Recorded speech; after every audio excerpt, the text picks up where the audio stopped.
ॐ सहना भवतु सहनौ भुनक्तु सह वीर्यं करवावहै तेजस्विनावधीतमस्तु मा विद्विषावहै। ॐ शान्ति शान्ति शान्तिः। ॐ पूर्णमदः पूर्णमिदं पूर्णात् पूर्णमुदच्यते पूर्णस्य पूर्णमादाय पूर्णमेवावशिष्यते। ॐ शान्ति शान्ति शान्तिः। श्रुतिस्मृतिपुराणानाम् आलयं करुणालयं नमामि भगवत्पादं शङ्करं लोकशङ्करं शङ्करं शङ्कराचार्यं केशवं बादरायणं सूत्रभाष्यकृतौ वन्दे भगवन्तौ पुनः पुनः।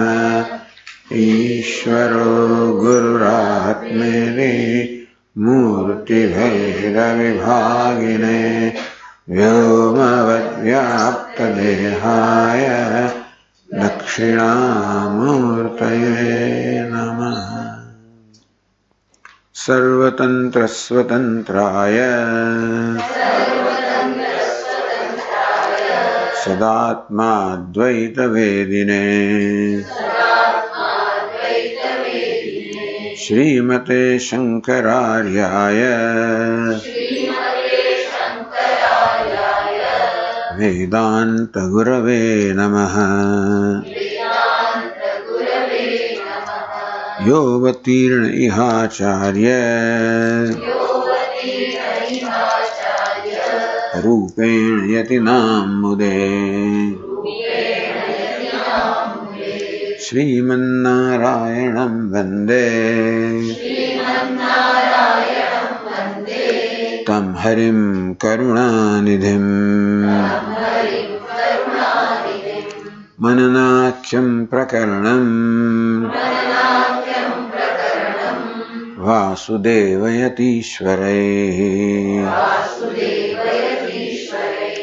रचितं विस्तरेणाद्य संग्रहेण प्रकाश्यते। बालानामुपकाराय मम विज्ञानसिद्धये तत्र श्रीबालगोपाल कृष्णः सन्निहितो भवेत्।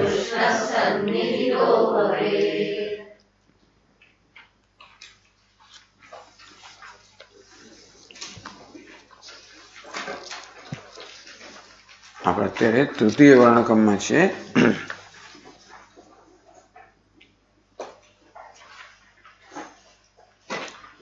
કહેવામાં આવ્યું કે પ્રપંચ છે એ બે પ્રકારનો છે, આત્મા અને અનાત્મા, દ્રષ્ટા અને દૃશ્ય, ચેતન અને જળ. તેમાં આત્મા પણ એક છે તો કહ્યું કે અનાત્મા એક એવ સકાર્ય રૂપેણ અનેક રૂપભૂત. આત્મા છે એક, આત્મા ચૈતન્ય એક જ છે, ઉપાધિને કારણે અનેક હોય તેમ ભાસે છે. તેવું અનાત્મા પણ એક છે, એ પણ કારણોથી કાર્ય રૂપમાં હોવાને કારણે અનેક ભાસે છે. આત્મા પણ એક છે, અનાત્મા પણ એક છે. કેવી રીતે? તો 70 પાના પર બીજા પેરેગ્રાફની અંદર સમજાયું. एवं एकस्य अनात्मनः कार्यरूपेण अनेकत्वे एकस्य आत्मनः अनात्मकार्य उपाधि अनेकत्वे च दृष्टान्तः कः इति चेत् आप कहो છો કે અનાત્મા એક છે, આત્મા પણ એક છે, છતાં એક અનાત્મા અનેક રૂપે ભાસે છે, એક આત્મા પણ અનેક રૂપે ભાસે છે. તો આત્મા અને અનાત્મા બંને એક હોવા છતાં પણ જે અનેક રૂપે ભાસે છે માટે કોઈ દૃષ્ટાંત આપશો? દૃષ્ટાંત આપીને સમજાવશો? તો કે શું? હા, દૃષ્ટાંત આપે છે. યથા એકા એવ પૃથ્વી કાર્યરૂપેણ પરિણતા સતી પર્વત વૃક્ષ ગોપુરમ કુડ્યમ કુસૂલમ ગૃહમ મઠ ઘટ શરાવ ઇત્યાદિ ભેદમ ગચ્છતિ. પૃથ્વી એક જ છે, પૃથ્વી કારણ છે, એમાંથી અનેક બધા કાર્ય સર્જાયેલા છે. જે માટી કારણ છે એમાંથી અનેક ઘડા અને કોડિયા વગેરે અનેક કાર્યો સર્જાયા હોય. સોને એક જ હોય પણ એમાંથી અનેક બધા અલંકારો સર્જાયા હોય. તો સોનું જે છે એ કારણ છે, અલંકારો કાર્ય છે. એક જ વસ્તુ કારણ દ્રષ્ટિએ એક છે, કાર્યની દ્રષ્ટિએ અનેક છે. તેવી રીતે પૃથ્વીનું દ્રષ્ટાંત આપ્યું કે પૃથ્વી કારણ છે, એક જ છે, એમાંથી અનેક કાર્ય અનેક પરિણામો જન્મ્યા. જેમ કે પર્વત એ પણ પૃથ્વીનું જ પરિણામ છે. વૃક્ષ ગોપુરમ મોટા મંદિરનો સુંદર દરવાજો, કુડ્યમ એક દિવાલ હોય, કુસુલમ એક કોઠી હોય, ગૃહમ ઘર હોય, મઠ હોલ હોય, ઘટ ઘડો હોય, શરાવ શરાવ એટલે કે એક મોટી પ્લેટ હોય. ઇત્યાદિ ભેદમ. એક જ પૃથ્વીના આ બધા નામ થયા. એક પૃથ્વી જે કારણ રૂપે એક જ છે, એ અનેક કાર્યમાં પરિણમી હોવાને કારણે અનેક નામ પ્રાપ્ત કરે છે. કોઈક દૃષ્ટિબિંદુને પર્વત કહેવાય ને, વૃક્ષ કહેવાય ને, ગોપુર કહેવાય ને, દિવાલ કહેવાય ને, ભીત વગેરે વગેરે. તો એક કેવી રીતે અનેકતાને પ્રાપ્ત કરે છે, અથવા એક કેવી રીતે અનેક રૂપે ભાસે છે, એનું દૃષ્ટાંત આપ્યું. કારણ અને કાર્ય. કારણ કેવી રીતે અનેક કાર્ય રૂપે ભાસે? તો કારણમાં પરિણામ આવે, પરિવર્તન આવે અને અનેક કાર્ય રૂપમાં એ પરિણમે. તથા મૂળ પ્રકૃતિ અનાત્મા. તો મૂળ પ્રકૃતિ કહો, સત્વરજસ તમો ગુણાત્મિકા પ્રકૃતિ કહો, જેમાંથી સમગ્ર જગત સર્જાયું. મૂળ એક જ છે. કાર્ય શરીર રૂપે અનેકો જાત હૈ.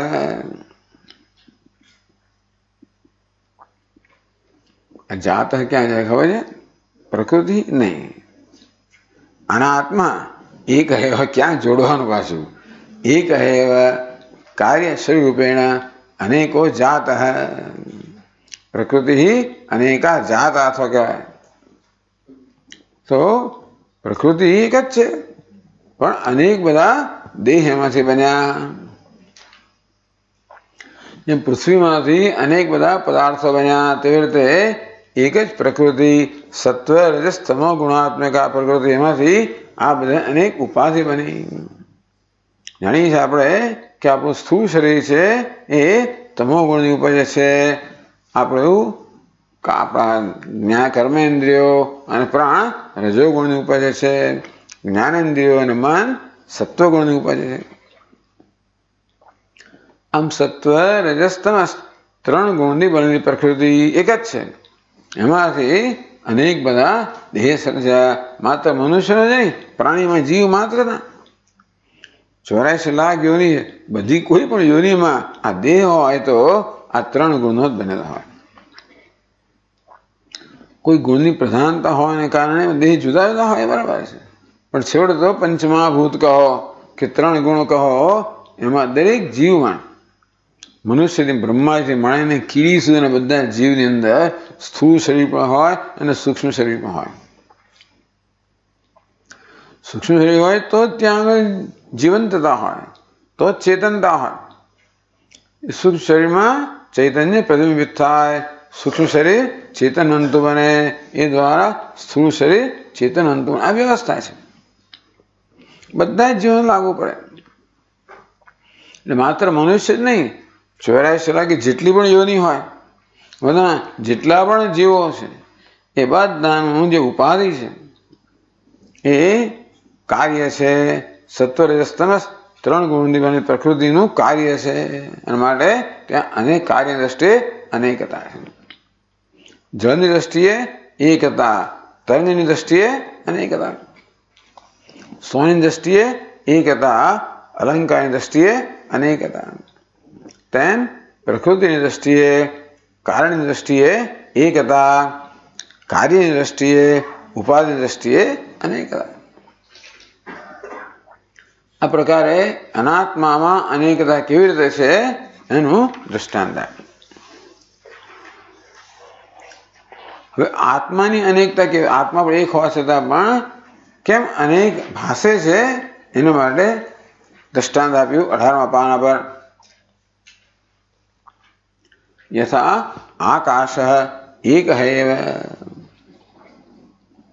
જો ભાઈ અનાત્માનું તો ખરેખર પરિવર્તન આવે છે, પરિણામ આવે છે, વિકાર આવે છે, અને એક જ માટી અનેક પાત્રો બની જાય, એક જ સોનું અનેક અલંકાર બની જાય, એક જ પૃથ્વી અનેક બધા ઉપાધિ બની જાય, એક જ પ્રકૃતિ અનેક ઉપાધિ બની જાય.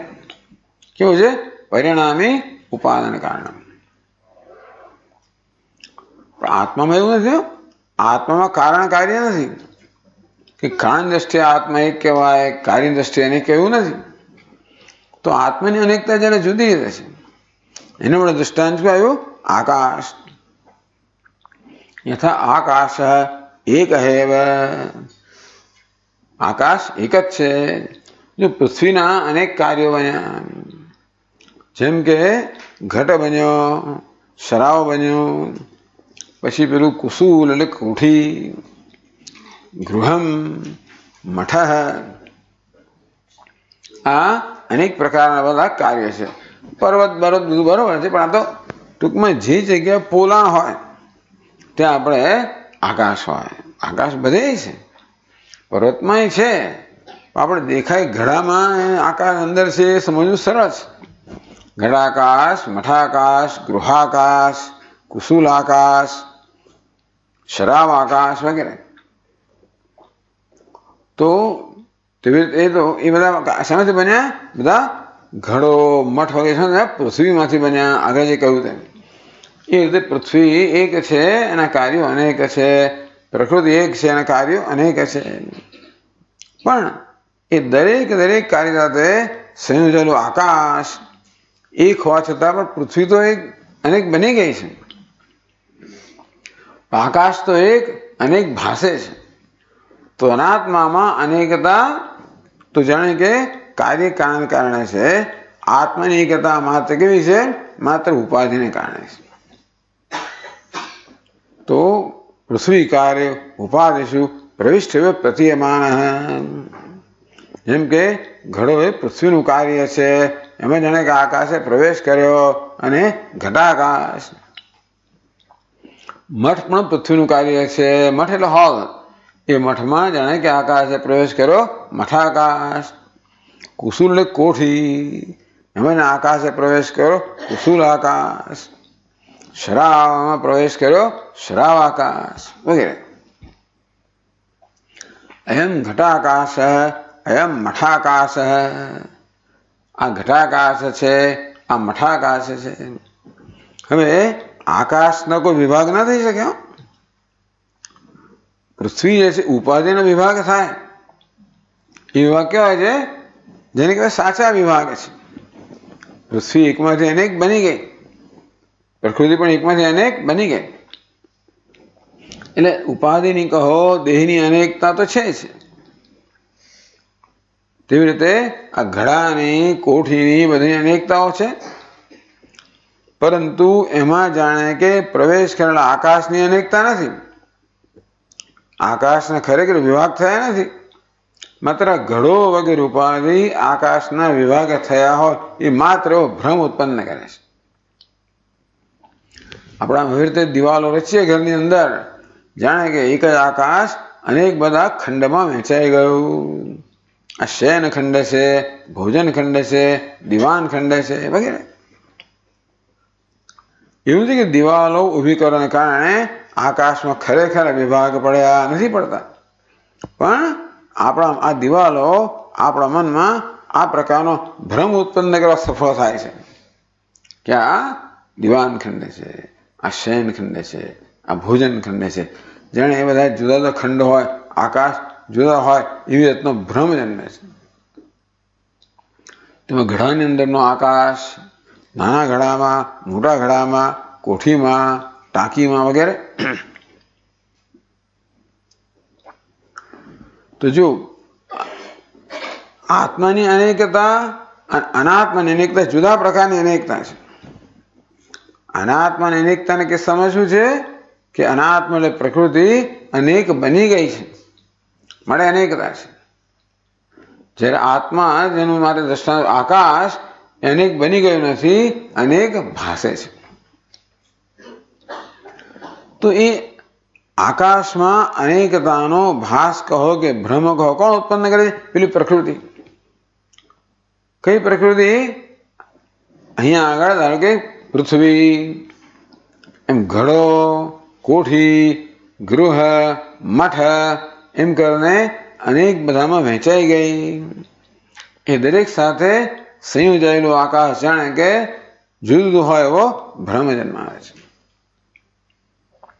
આકાશ તો એક જ રહીને અનેક છે એ પ્રકારનો ભ્રમ જન્મે છે. ઘડો વગેરે આ ઉપાધિ છે તો અનેક છે, પણ સાથે સંકળાયેલો આકાશ કેવું છે? એક છે, પણ ઉપાધિને કારણે અનેક હોય એ પ્રકારનો ભ્રમ જન્મે છે. તો આત્મા સ્વયં એકોપી, આત્મા ચૈતન્ય આકાશ જેમ કેવો છે? અવિભક્ત છે, અવિભાજ્ય છે. જેમ આકાશના વિભાગ ન કરી શકાય તેવી રીતે જો આકાશને ન કરી શકાય તો ચૈતન્યની વાત જ ક્યાં કરવી? ચૈતન્યના કોઈ વિભાગ ન થઈ શકે. અવિભાજ્ય જેને વિભાગ ન થઈ શકે, અવિભક્ત જેને વિભાગ થયા નથી, છતાં પણ પ્રકૃતિમાંથી બનેલા બધા દેહ જે છે એ અસંખ્ય છે. તો અનેકતા કે વિવિધતા, વિષમતા ક્યાં છે? ઉપાધિમાં છે, કાર્ય છે. એ દરેક ઉપાધિ સાથે સંકળાયેલો આત્મા જાણે કે જુદો હોય, દરેક ઘડા સાથે સંકળાયેલો આકાશ જાણે કે એકબીજા કરતા જુદું હોય તો ભ્રમ જન્મે ને. તેવી રીતે પ્રત્યેક ઉપાધિ સાથે સંકળાયેલો આત્મા જાણે કે જુદો હશે એવો ઉપાધિ ભ્રમ જન્માવે છે. ઉપાધિ માત્ર ભ્રમ જન્માવે, કોઈ સાચા વિભાગ ન કરી શકે. આમ ઘડો, કોઠી વગેરે આકાશમાં સાચા વિભાગ ન કરી શકે, પરંતુ આકાશ અનેક છે એ પ્રકારનો ભ્રમ જન્માવી શકે. તકલીફ એ છે કે જ્યાં સુધી આપણે ભ્રમને ભ્રમ ન જાણીએ ત્યાં સુધી આપણા માટે સાચો છે. જેથી આપણે ઘટાકાશને, મઠાકાશને, ગૃહાકાશને, કુસુલાકાશને એકબીજા જુદા માનીએ, તેવી રીતે એક આત્માને બીજા આત્મા કરતા જુદો માનીએ છીએ. આમ આકાશમાં અનેકતા ન હોવા છતાં પણ ઉપાધિ કેવી રીતે આકાશમાં અનેકતાનો ભ્રમ જન્માવે છે, તેવી ચૈતન્યમાં કે આત્મામાં અનેકતા ન હોવા છતાં પણ ઉપાધિ અનેકતાનો ભ્રમ જન્માવે છે. આત્મા સ્વયં એકોપી, શૂદ્ર, પશુ, પક્ષી, કૃમિ, કીટ એની પહેલા તત્ત શરીર ઉપાધિ તત્ર પ્રવિષ્ટ એવ સન.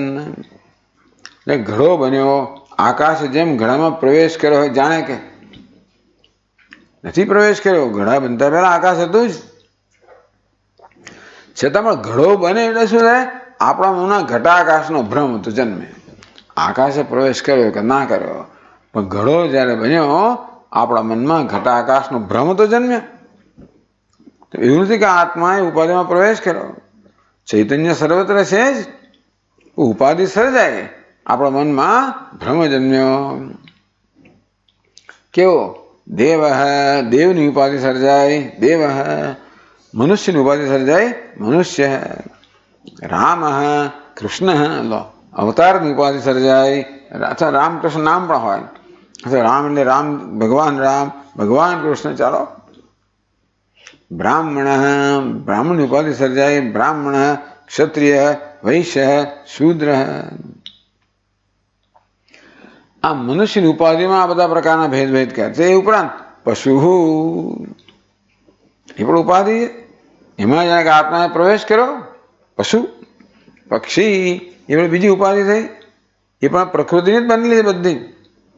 પશુનું જે ઉપાધિ છે, દેહ, મન, બુદ્ધિ છે, એ પણ આ ત્રણ ગુણના જ બનેલા છે. તેવી રીતે આ પક્ષીના પણ દેહ, મન, બુદ્ધિ વગેરે શું છે? એ જ પંચમહાભૂત કહો, ત્રણ ગુણ કહોના બનેલા છે. કૃમિ એટલે કરમિયો, કીટ એટલે કીડો. આ બધા એક જ આત્મા બહુધા ભાતી, અનેક રૂપે ભાસે છે. બહુ સુંદર સમજાવે કે અનાત્મ એક હોવા છતાં પણ અનેકતા કઈ રીતે છે? કારણ જેમ કાર્યમાં પરિણમે એ રીતે. પણ આત્મ એક જ છે, પણ અનેકતા કઈ રીતે છે? આકાશ જેમ વિભાગ થયા વગર અનેકમાં વિભક્ત છે, એવો ભ્રમ જન્મે એ રીતે આત્માની અનેકતા છે. હવે 18મા પાના પર બીજા ફકરામાં કહે છે, અયમ અવચ્છિન્ન પક્ષે દૃષ્ટાંત.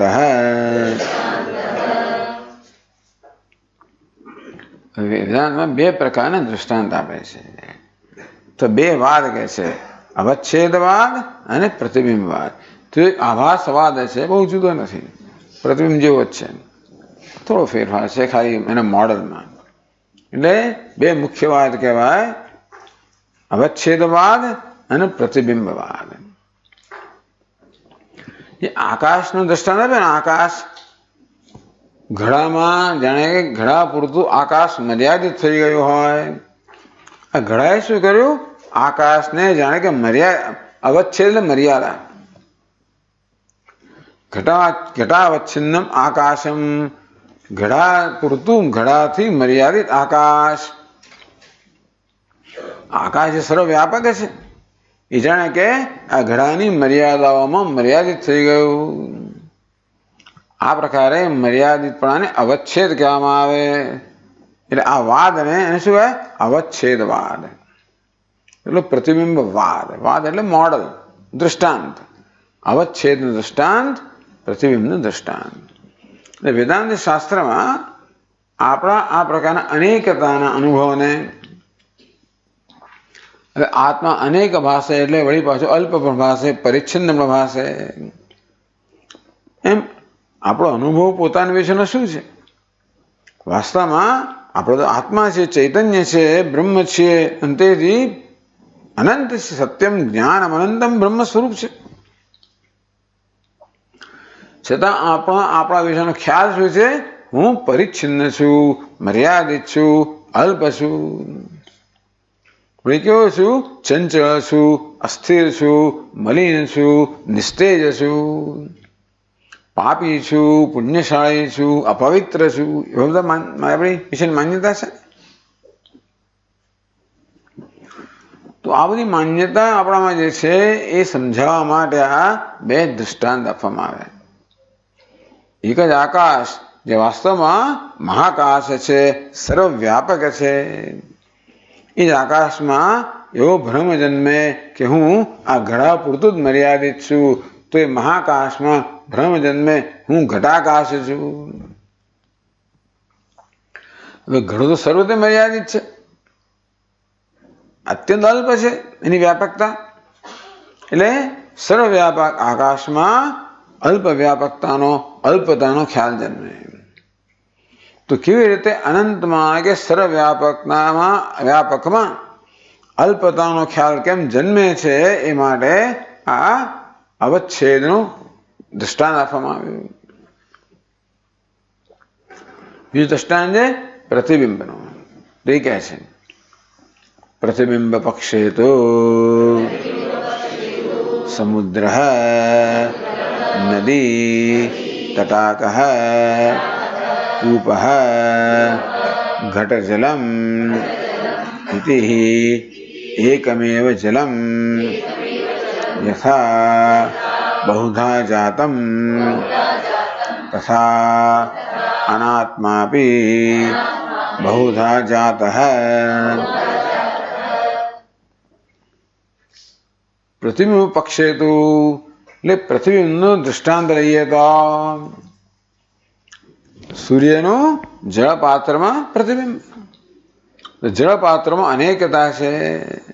समुद्र एक मोटू जल पात्र, नदी बीजू जल पात्र, तटाक एटले तळाव त्रीजू जल पात्र, कूप एटले कूवो बी जल पात्र, घट है एम केवुं जोईए, घट जलम के घट है एटले घड़ो मळी नवुं बीजू जल पात्र।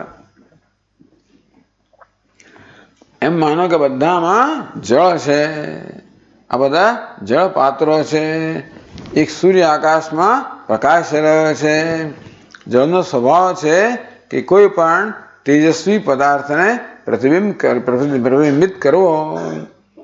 जल सूरज प्रकाशमान छे एने प्रतिबिंब तो स्वभाव ज छे। એટલે આ બધો સહજ ભ્રાંતિ, આ સ્વભાવ છે જળનો કે તેજસ્વી પદાર્થને પ્રકાશિત કરવો, એ પ્રતિબિંબિત કર સૂર્યને પ્રતિબિંબિત કરવાનો જ છે। જલમ યથા, પહેલા તો જળની અનેકતા સમજાવે, ઉપાધિની અનેકતા, પછી પ્રતિબિંબની અનેકતા। એક જ જળ છે, કેવી રીતે જુદા જુદા જળ પાત્રોમાં એ જુદા નામ પ્રાપ્ત કરે છે। એક જ જળ સમુદ્ર, નદી, તળાવ, કૂવો અને ઘડો। ખરેખર તો સમુદ્ર, નદી, તળાવ અને કૂવો તો ખરો, હા બરાબર છે। એટલે આ બધા જળના જ નામ છે। ઘટ જલમ તો ઘડાનું જળ, ચાલો કે કૂવો એટલે જળ જ। તો જેવી રીતે એક જ જળ આ બધા ભિન્ન ભિન્ન જળ પાત્રો નામ પ્રાપ્ત કરે છે। જળ એક જ, પણ આ કૂવો છે, આ ઘડાનું જળ છે, સમુદ્ર છે, નદી છે, તળાવ છે। यथा बहुधा जातम, उपाधिने कारणे एक ज जळ जाणे के अनेक होय ए प्रकारे अनेकता जळमां प्राप्त थई। जळ अनेकमां विभक्त थई गयुं, थई ज गयुं छे। जळ तो विभक्त थाय, जेम पृथ्वीमां अनेकता आवे कार्य दृष्टिए तेवी रीते जळनो स्वभाव छे विभक्त थई शके। आम जळ अनेक बधा पात्रोमां विभक्त थयुं। तथा अनात्मा भी बहुधा जात है, तेवी रीते एक ज अनात्मा पण अनेक बधी उपाधि में विभक्त थई गयो। एटले जळना विभाग साचा विभाग छे, तेम अनात्मानो विभाग साचा विभाग छे। एक ज अनात्मा के प्रकृति ए प्रमाणे जाणे के अनेक पात्रों में विभक्त थई गयो। અહીં શું ગણવાનું કે એક જ પ્રકૃતિ अनेक बधा अंतःकरण में अनेक सूक्ष्म शरीर में विभक्त थई। एटले प्रतिबिंब जયારે આપણે દ્રષ્ટાંત આપીએ ને ત્યારે આટલી વસ્તુ હોય, કૂવો હોય અને જળ હોય, ડોલ હોય અને જળ હોય, ઘડો હોય અને જળ હોય। કે જળ એવી વસ્તુ છે કે એને હવા માટે હંમેશા કોઈ ને કોઈ પ્રકારના પાત્રની જરૂર પડે। જળ નહીં તો સંભવી ના શકે। એના માટે ઘડો નામનું પાત્ર, કૂવો નામનું પાત્ર, તળાવ નામનું પાત્ર। તેવી રીતે આ સૂક્ષ્મ શરીર કહો કે અંતઃકરણ કહો, એને પણ કોઈ પાત્ર જોઈએ। કેવું પાત્ર? સ્થૂળ શરીર। અને તો આ બ્રાહ્મણ, ક્ષત્રિય, વૈશ્ય, શૂદ્ર, મનુષ્ય, પશુ, પક્ષી, આ શું છે? બધા પાત્ર છે। દરેકમાં કયું જળ છે? તે સૂક્ષ્મ શરીર એ જળ છે। તો ડોલના કિસ્સામાં ડોલ જે છે એ સ્થૂળ શરીર છે, માં જે જળ છે સૂક્ષ્મ શરીર છે એવું કહેવાય। તો આપણામાં આ સ્થૂળ શરીર છે એમાં જે સૂક્ષ્મ શરીર છે એ જળના સ્થાને છે. તો આ રીતે જે પ્રકૃતિ કહો, અનાત્મ કહો, એમાં અનેકતા આવી. સ્થૂળ શરીરમાં પણ અનેકતા અને સૂક્ષ્મ શરીરમાં પણ અનેકતા.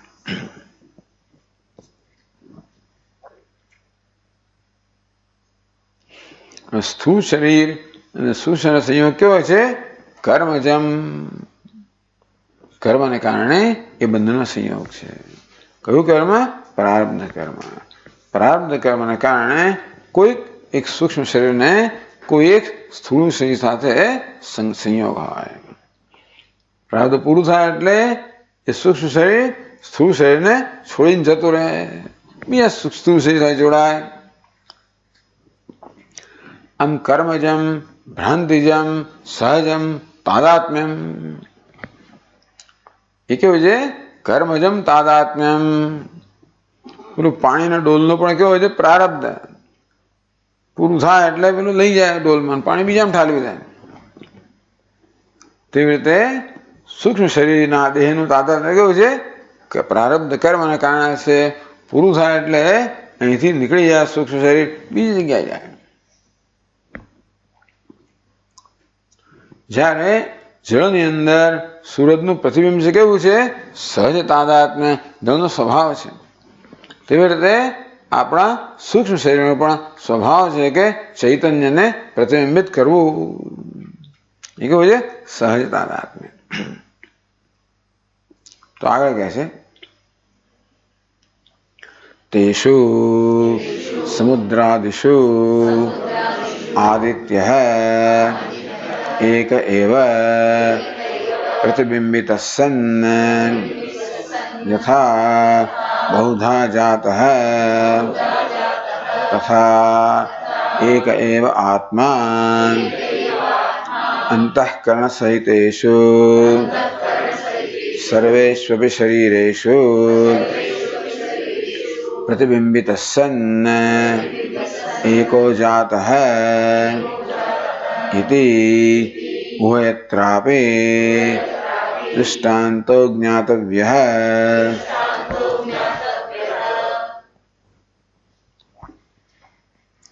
तेषु पहला दृष्टांत, तेषु समुद्रादिषु, आ बधा भिन्न भिन्न जलपात्रो, समुद्र, नदी, तळाव, પછી કૂવો, પછી ઘડો, તો આ બધા જળપાત્ર છે. એની અંદર એકમાં જળ છે. હવે સમુદ્ર, કૂવો એ કોનું નામ? જળનું નામ છે કે એના પર?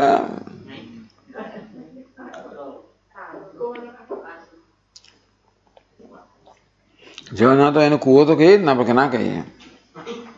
સમુદ્ર તો તળાવ ક્યારે કહેવાય? પાણી હોય ત્યારે. નદી ક્યારે કહેવાય? પણ તો કૂવો પણ એવું જ હશે નહીં, તો ખાડો કહેવાય મને એટલે કૂવો.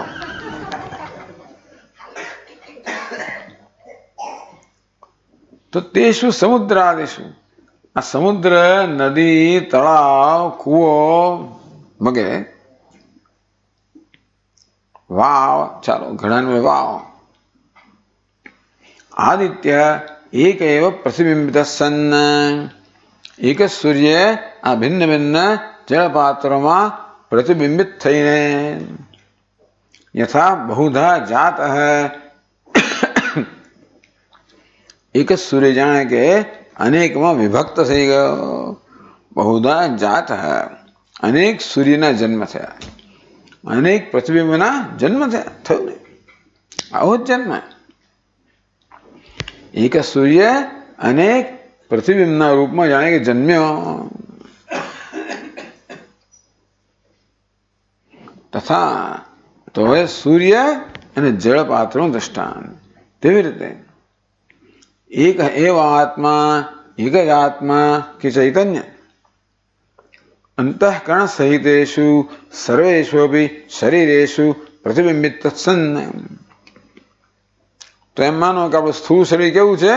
પેલી ડોલ જેવું છે, અને સૂક્ષ્મ શરીર કેવું છે? જળ જેવું છે. આમ ઘડો કહો, ડોલ કહો, પાત્ર, એમાં શું છે? જળ છે. સ્થૂળ શરીર રૂપી પાત્રમાં સૂક્ષ્મ શરીર રૂપી જળ છે. તો એમ જળનો સ્વભાવ છે કે સૂર્યને પ્રતિબિંબિત કરવો, તેમ સૂક્ષ્મ શરીરનો સ્વભાવ છે કે આત્માને પ્રતિબિંબિત કરવો. તો અંતઃકરણ સહિત શું આમાં ઉમેરવું પડે. પેલા અવચ્છેદવાદમાં આની જરૂર નહોતી, આખી ઉપાધિની વાત કરી. અહીં શું છે, પ્રતિબિંબ માત્ર સૂક્ષ્મ શરીરમાં જ પડે. અંતઃકરણ કહો, સૂક્ષ્મ શરીરની અંદર પણ અંતઃકરણનું પ્રાધાન્ય છે એટલે અંતઃકરણ કહ્યું. એવમ આત્મા અંતઃકરણ સહિતેષુ સર્વેષુ અપી શરીરેષુ. જે અંતઃકરણ ના હોય ત્યાં આત્માનું પ્રતિબિંબ ના પડે. જ્યાં જળ ન હોય એ પાત્રમાં સૂર્યનું પ્રતિબિંબ ના પડે. જે અંતઃકરણ ના હોય ત્યાં ચૈતન્યનું પ્રતિબિંબ ના પડે.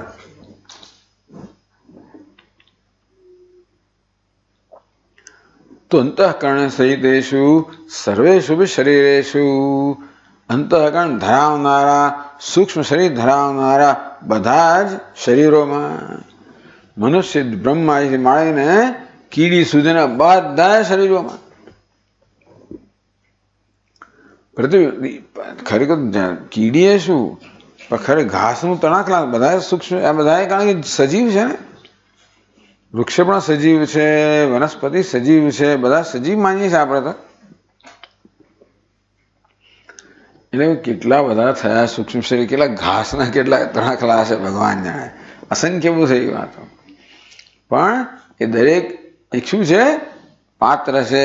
એ દરેકમાં સૂક્ષ્મ શરીર છે, એમાં ચૈતન્ય પ્રતિબિંબિત થયેલું છે. દરેક જીવ સ્વતંત્ર છે, જીવંત છે. એટલે પેલો કહે ને છાંદોગ્ય ઉપનિષદ, પેપીયમાન મોદમાન તિષ્ઠતે. મોટું વૃક્ષ હોય, જેમ કે પીપળ છે, જેમ કે વડ વૃક્ષ છે, ફૂલેલું ફાલેલું હોય. વડ વૃક્ષ કરતા પીપળો વગેરે વૃક્ષ હોય, આમ જીવંત લાગે. પેપીયમાન, ખૂબ બધું પાણી પીએ છે, જમીન ખૂબ બધા રસ જે છે ને ગ્રહણ કરે છે, અંતેથી બરોબર જાડું પાડું વધીને થયેલું છે, હૃષ્ટપુષ્ટ થયું છે, સરસ દેખાય છે. મોદમાન, આનંદમાં છે,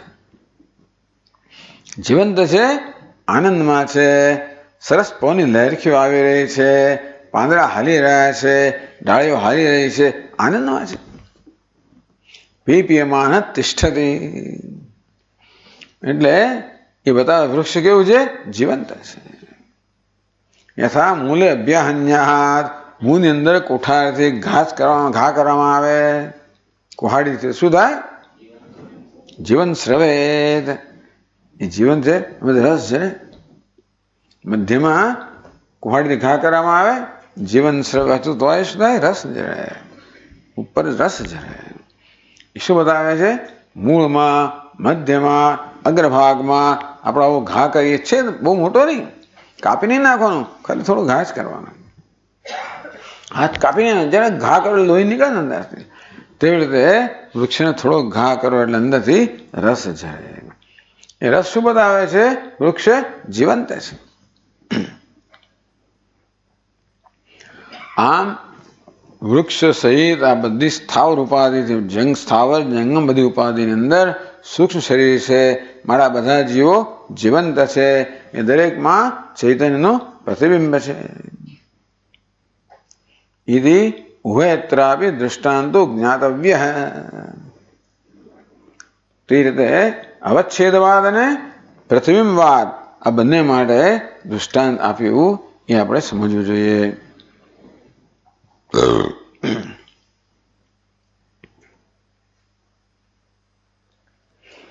આ દ્રષ્ટાંત શું સમજાવે છે કે જો પેલું પ્રતિબિંબ છે ને એનો સ્વભાવ કોણ નક્કી કરે? એક તો સૂર્ય છે, કેવો છે?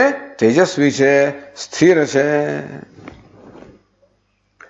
જ્યારે એનું પ્રતિબિંબ જ્યારે જળમાં પડે, જો જળની અંદર મલિનતા હોય તો એ પ્રતિબિંબ કેવું લાગે? નિસ્તેજ ભાસે. અત્યંત પ્રકાશમાન સૂર્ય નિસ્તેજ ભાસે છે. સૂર્ય સ્થિર છે, પણ જળની સપાટી પર જો તરંગો હોય, ચલન હોય, હલચલ હોય તો પ્રતિબિંબ કેવું લાગે? ચલાયમાન લાગે. ભલે સૂર્ય સ્થિર હોય પરંતુ પ્રતિબિંબ કેવું લાગે? ચલાયમાન. ભલે સૂર્ય તેજસ્વી હોય પ્રતિબિંબ કેવું લાગે? નિસ્તેજ. પ્રતિબિંબ કેવું લાગશે એ બિંબ નક્કી ના કરે. કોણ નક્કી કરે? જે ઉપાધિ છે, જેમાં પ્રતિબિંબ પડ્યું એ ઉપાધિ એટલે જળ નક્કી કરે. આ એક તકલીફ કોકે છે કે આવું વસ્તુ છે. તેવી રીતે ચૈતન્યનું પ્રતિબિંબ પડે છે અંતઃકરણમાં. અંતઃકરણમાં મલિનતા હોય, રજોગુણ હોય, તમોગુણ હોય એટલે પેલું ચૈતન્ય કેવું લાગે? મલિન લાગે. હું કામી છું, ક્રોધી છું, અપવિત્ર છું, દુઃખી છું, શોકગ્રસ્ત છું. ક્યારેક ક્યારેક સાચું તો સુખી છું, એવું ક્યારેક ક્યારેક. મોટે ભાગે દુઃખી છું, શોકગ્રસ્ત છું. આમ જો આપણને એવું વિવેક ના હોય કે આ જે ચલન છે, હલચલ છે, જળની છે, પ્રતિબિંબની નથી. ટૂંકમાં જળમાં પ્રતિબિંબ જ્યારે ચલાયમાન લાગે ને ત્યારે પણ એ ચલન ક્યાં છે? જળમાં છે, પ્રતિબિંબમાં નથી. એ તો સ્થિર જ છે.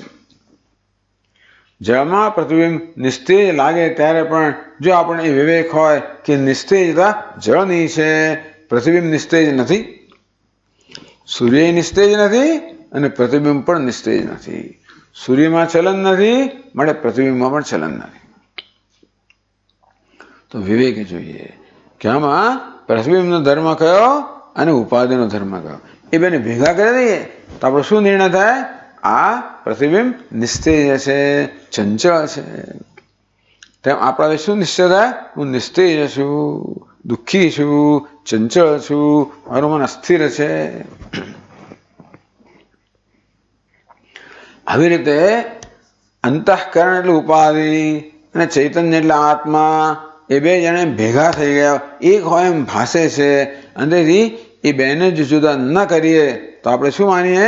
બધા અંતઃકરણના ધર્મો, એમ જળના ધર્મો જેને પ્રતિબિંબ ધર્મ માની લેવામાં આવે તેવી રીતે અંતઃકરણના ધર્મોને આત્માના ધર્મ માની લેવામાં આવે. થતા નથી, માની લેવામાં આવે.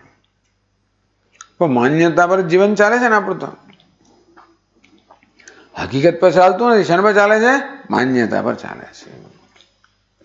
આપણે જેવા છીએ એ પ્રકારે જીવન ચાલતો તો જે માનવું એ માનો, એવું નથી. આપણું જીવનનું સંચાલન કોણ કરે છે? આપણા વિશેનો ખ્યાલ. શું ચાલે છે? ધડાધડ છે. અચ્છા, કઈ લોડિંગ કરે છે?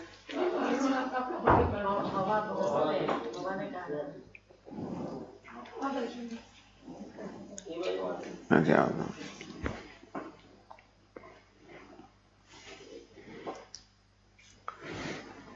એટલે આ બધા વિકારો ક્યાં છે? સૂક્ષ્મ શરીરમાં છે, અંતઃકરણમાં છે. કઈ તો પ્રકૃતિનું સર્જન છે, 3 ગુણોનું સર્જન છે. માટે એ પરિવર્તનશીલ છે, વિકારી છે, પરિચ્છિન્ન છે. એનો એવો સ્વભાવ હોય ભલે ને રહ્યો. એટલે અંતઃકરણ પરિચ્છિન્ન છે, વિકારી છે કે મલિન છે કે જે હોય ખરો, એ બધા અંતઃકરણના ધર્મોને આત્માના ધર્મ માનવા ત્યારે જ સમજાય છે, બાકી નથી. જ્ઞાની પુરુષ માટે અંતઃકરણની મલિનતા કોઈ પ્રશ્ન ઉપસ્થિત ના કરે. પ્રકાશમ છે, પ્રવૃત્તિમ છે, મોહમેવ ચ પાંડવ ન દ્વેષ્ટિ સંપ્રવૃત્તાની ન નિવૃત્તાની કાંક્ષતિ. પ્રકાશમ છે, અંતઃકરણ સાત્વિક છે. પ્રવૃત્તિમ છે, અંતઃકરણ જે રાજસ છે. પછી મોહમેવ ચ પાંડવ તમો ગુણી છે. ભલે ને ન દ્વેષ્ટિ સંપ્રવૃત્તાની ન નિવૃત્તાની કાંક્ષતિ. એ જ્યારે સાત્વિક બને, રાજસ બને, તામસ બને ત્યારે દ્વેષ નથી કરતો કે આસક્તિ પણ નથી કરતો. ઉદાસીન ઉદાસીનમ ગુણૈર્યોન વિચાલ્યતે. ઉદાસીન આસીન ગુણૈ, ઉદાસીન જેમ બેઠેલો છે. ગુણૈર્યોન વિચાલ્યતે. આ તો બધા ગુણાવર્તન, આ તો ગુણનો ખેલ છે. સત્વ પણ ગુણ છે, રજસ પણ ગુણ છે, તમસ પણ ગુણ છે. સત્વ ગુણ હોય તો પ્રસન્નતા હોય, રજુ ગુણ ત્યારે ચંચળતા હોય, તમો ગુણ ત્યારે પ્રમાદ હોય, આળસ હોય. ભલે ને એને દૂર કરવાનો પ્રયત્ન નથી કરતો. કેમ? કારણ કે એને વિવેક બહુ સ્પષ્ટ છે. આ બધા અંતઃકરણના ધર્મો છે, ગુણના ધર્મો છે, મારા ધર્મો નથી. એ વિવેક જેનામાં દ્રઢ થઈ ગયો છે. ગુણા વર્તનતે ઇત્યેવ યો અવતિષ્ઠતે નૈંગતે. આ બધા ગુણના ધર્મો છે. સાત્વિકતા, રજસ, તમસ આ બધા પ્રકૃતિના ધર્મો છે, અનાત્માના ધર્મો છે. એ બધા ધર્મો છતાં હું કેવો છું? નિત્ય શુદ્ધ બુદ્ધ મુક્ત છું. નાન્યમ ગુણેભ્ય કર્તારમ યદા દ્રષ્ટાનુપશ્યતિ ગુણેભ્યશ્ચ પરમ વેત્તિ મદભાવમ સોધિગચ્છતિ. ત્યાં ભગવાન કે નાન્યમ ગુણેભ્ય કર્તારમ. આ કર્મ કરનાર કોણ છે? આ ગુણો છે. યદા દ્રષ્ટાનુપશ્યતિ. આ દ્રષ્ટા કહો, આ જ્ઞાની મહાપુરુષ કહો, જ્યારે જુએ છે કર્તૃત્વ વગેરે ધર્મો કોના છે? આ તો ગુણના ધર્મો છે, અંતઃકરણના ધર્મ છે, મારા ધર્મ નહીં. તો આપણે તમે કોણ છે ભાઈ? ગુણેભ્યશ્ચ પરમ વેત્તિ. આ બધા ગુણોની અસરથી પર છું. જેવી રીતે ખરેખર તો આ જળના બધા વિકારો પહેલા પ્રતિબિંબને સ્પર્શતા નથી, તેવી રીતે આ ગુણના અંતઃકરણના વિકારો આત્માને કોઈ રીતે સ્પર્શતા નથી. બસ આવું જેને સ્પષ્ટ છે એને પછી અંતઃકરણ જેવું હોય તેવું. જેવું તો હોય નહીં, એમ ના હોય, પણ કદાચ હોય તો કદાચ પ્રારબ્ધને કારણે અંતઃકરણમાં ધારો કે મલિનતા આવી ગઈ, ચંચળતા આવી ગઈ, તોય પણ એને હાથ મૂકવા ના દે. ગુણાહ વર્તનતે. આ તો ગુણનો ખેલ છે, એનું નાટક છે. અવતિષ્ઠતિ ન ઇંગતે.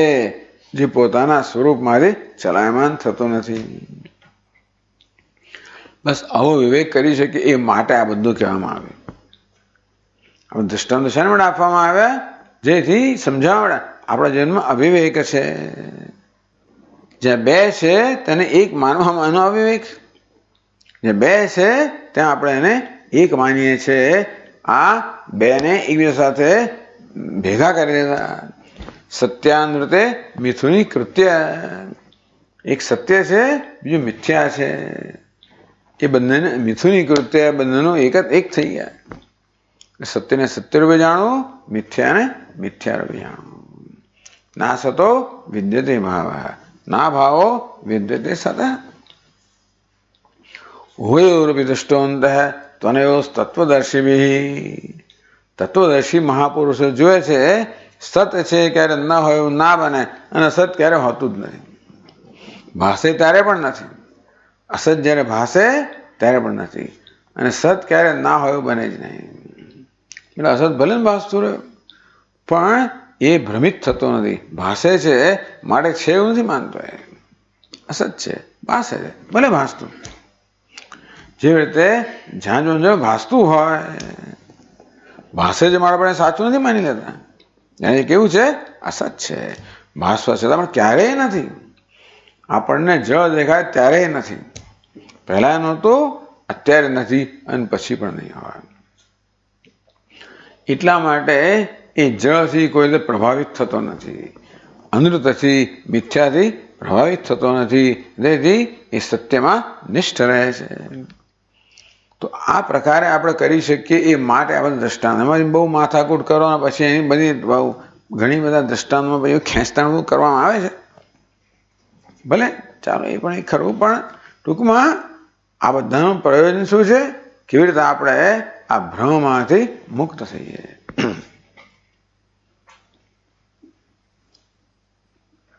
એ જ વાત કહીએ પછીના ફકરામાં. યથા જલધર્માઃ શીત ચલનાદયઃ તજ્જલનિષ્ઠ પ્રતિબિંબે એવ ભાન્તે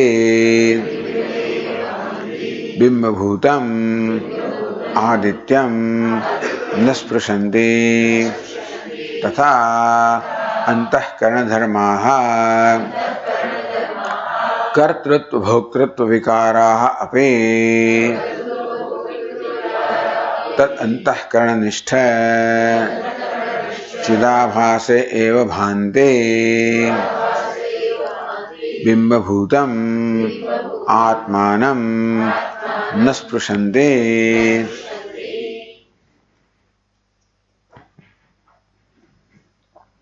યથા જલધર્મા, જેમ કે જળના ધર્મો આપણે વાત કરી ગયા. અહીં કહે છે શીત ચલનાદય. જળ કેવું છે? શીતળ છે.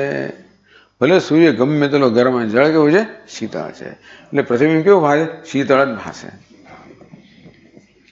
તેમ ભલે સૂર્ય સ્થિર હોય પણ જળ કેવું છે? ચલનાત્મક છે, ચંચળ છે. પ્રતિબિંબ ચંચળ ભાસે. તજ્જલનિષ્ઠ પ્રતિબિંબેવ ભાંતિ. આ શું કરે છે? આ જળ કોને પ્રભાવિત કરી શકે? પ્રતિબિંબને પ્રભાવિત કરી શકે. એટલે પ્રતિબિંબની અંદર એ જાતનો દેખાવ ઉત્પન્ન કરી શકે. પ્રતિબિંબને બદલતું નથી જળ ખરેખર તો, પરંતુ જળ પ્રતિબિંબને પ્રભાવિત કરે છે. તેથી પોતાની ચંચળતાને કારણે એ પ્રતિબિંબ ચંચળ બતાવે છે. પોતાની નિસ્તેજતાને કારણે પ્રતિબિંબ નિસ્તેજ બતાવે છે. પોતાની શીતળતાને કારણે પ્રતિબિંબ શીતળ બતાવે છે. આવો જળનો પ્રભાવ છે, આવો માયાનો પ્રભાવ છે. એવું કહેવાય. એટલે શું કે માયાનો પ્રભાવ છે. એ જીવાત્મા કેવો છે? માયાને વશ છે. પ્રતિબિંબ કેવું છે? જળને વશ છે. એ કઈ રીતે વશ છે?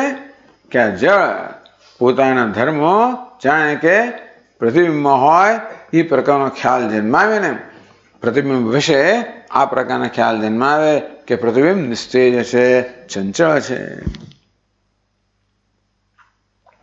લાલ લીલું પીળું પણ હોય જળ તો, એવું રંગી તો એવું પણ દેખાય. તે રીતે માયા પણ એવું નથી કે ભાઈ આ જળ પ્રતિબિંબમાં પરિવર્તન લાવે, માત્ર દેખાવ ઉત્પન્ન કરે. તે માયા પણ જીવમાં પરિવર્તન ના લાવે, પણ દેખાવ ઉત્પન્ન કરે. અલ્પ છે, તુચ્છ છે, ચંચળ છે, મલિન છે, નિસ્તેજ છે વગેરે. આ પ્રકારે પ્રતિબિંબ દૃષ્ટાંત છે ને એ આપણને આપણો અનુભવ છે ને સમજવામાં મદદરૂપ થાય. તે પેલા ઘણા દૃષ્ટાંતમાં મદદરૂપ થાય કે આ મહાકાશ વાસ્તવમાં સર્વવ્યાપક છે, પણ ઘડો કેવી રીતે એમાં અલ્પ વ્યાપકતાનો ખ્યાલ જન્માવે છે. આમ કહીએ તો પૂર્ણમાં અપૂર્ણતાનો, સર્વવ્યાપકમાં અલ્પતાનો આપણો ખ્યાલ જન્માવે ઘડો. તેવી રીતે પૂર્ણ એમાં પ્રતિબિંબ નથી આવતું, એમાં આત્મા સીધો આવે. આત્મા એ પૂર્ણ છે, એમાં અપૂર્ણતાનો ખ્યાલ જન્માવે. આત્મા સર્વવ્યાપક છે, એમાં અલ્પ વ્યાપકતાનો ખ્યાલ જન્માવે. એ દ્રષ્ટિ એ દ્રષ્ટાંત જરા વધારે સારું છે. એટલે બંને દ્રષ્ટાંત છે ને એના કેટલાક લાભ છે અને જોડે જોડે કેટલીક મર્યાદાઓ હોય. કોઈ પણ દ્રષ્ટાંત બધા અંશમાં લાગુ ના પડે. દરેક દ્રષ્ટાંતમાં અમુક પ્રકારનો લાભ છે. પ્રતિબિંબમાં છે લાભ અવચ્છેદમાં નથી. આ જળની ચંચળતા છે, જળની નિસ્તેજતા છે, એને કારણે પ્રતિબિંબ ચંચળ ભાસે, નિસ્તેજ ભાસે. એવી જાતની વસ્તુ પેલામાં નથી. જ્યારે આ ઘડો કેવી રીતે આકાશને પરિચ્છિન્ન બતાવે છે, તેવી રીતે આ જળ કે ઘડો સૂર્યને પરિચ્છિન્ન નથી બતાવતો, પણ પૃથ્વીને બતાવે છે. એટલે આ બંનેમાં લાભ છે ને મર્યાદાઓ પણ છે. ટૂંકમાં બંનેની મદદથી આપણે આત્માના, જીવાત્માના અને આત્માના વાસ્તવિક સ્વરૂપનું ચિંતન કરી શકીએ.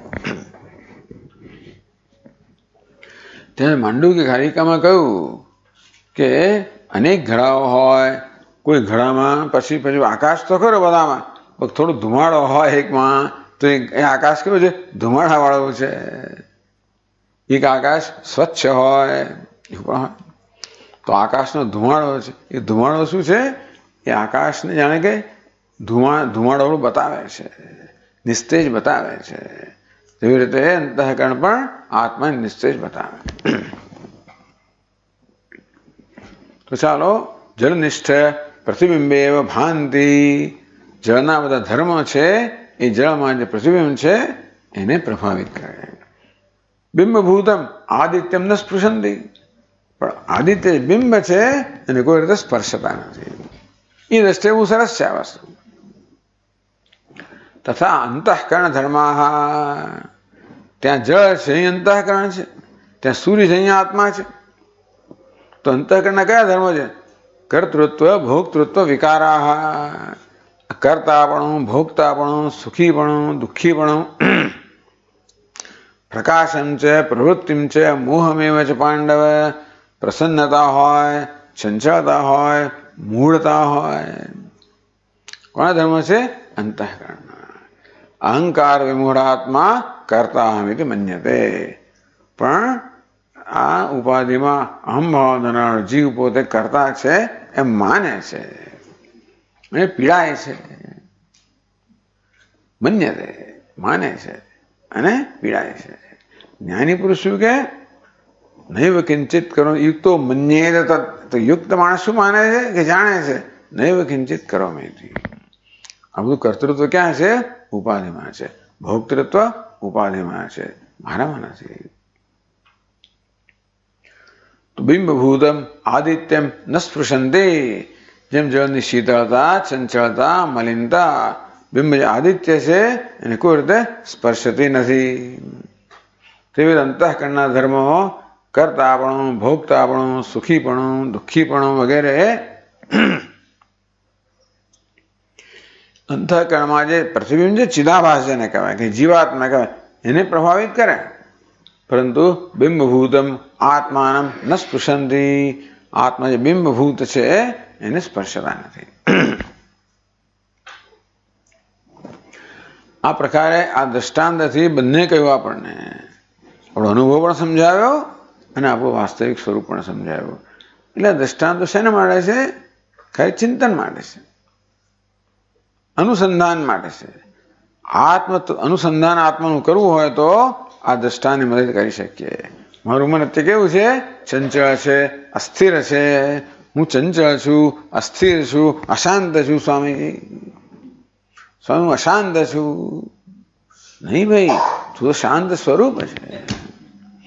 હું અશાંત છું, તું શાંત સ્વરૂપ છે. હું અશાંત છું, તું શાંત સ્વરૂપ છે. બીજો અકળાઈ ગયો. સ્વામી કે ચાલો કઈ અશાંત છું.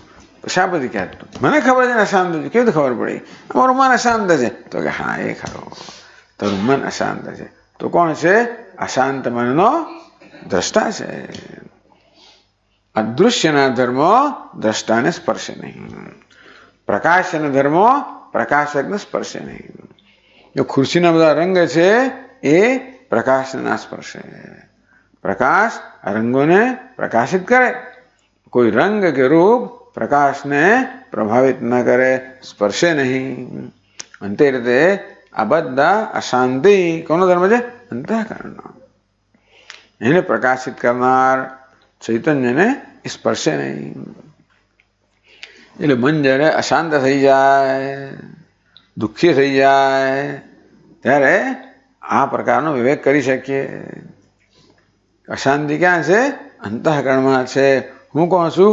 અશાંત અંતઃકરણનો દ્રષ્ટા છું. બહુ ફેર નહીં પડે, તો થોડો ફેર પડે.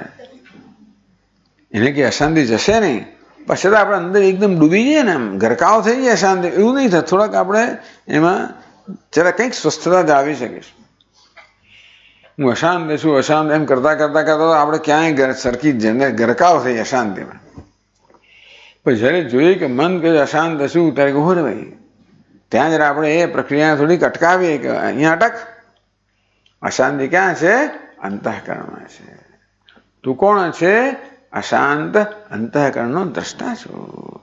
તારું શું સ્વરૂપ છે? શાંત સ્વરૂપ છે.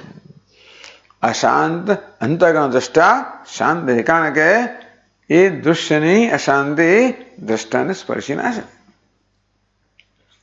હું કહીએ તો ખરા આપણે, તો એ સ્વામી શાંતિ થતી કઈ વાંધો નહીં, પણ અશાંતિ વધતી કંઈક ફેર પડશે ખરા. એટલે નહીં વધી જાય કે આપણને ઘસડી લઈ જાય.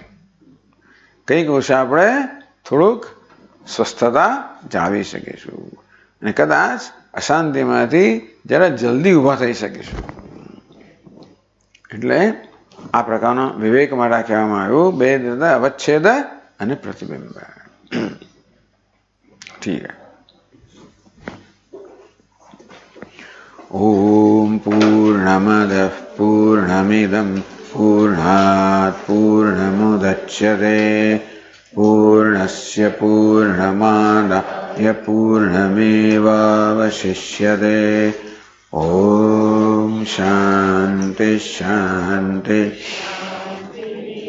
शङ्करं चार्यं केशवं बादरायणं सूत्रभाष्यकृतौ वन्दे भगवन्तौ पुनः पुनः।